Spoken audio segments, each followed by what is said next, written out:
Tonyang and welcome to Bosyong and Tonyang Vlog.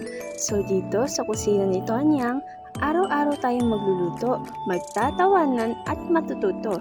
Kasi dito, ang simpleng ulam nagiging espesyal. Let's cook, bake, and make everyday masarap.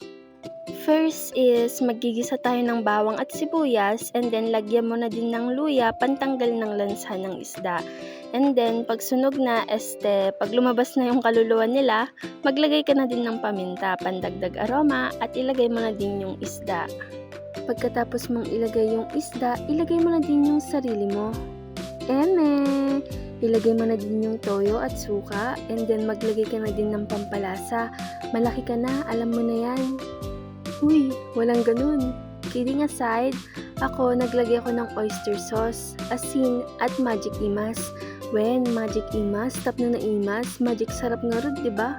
Tapos pag nalagay mo na lahat ng pampalasa, maglagay ka na din ng tubig, no dim kahit nga agkayuti ay ka, kinaapgad na.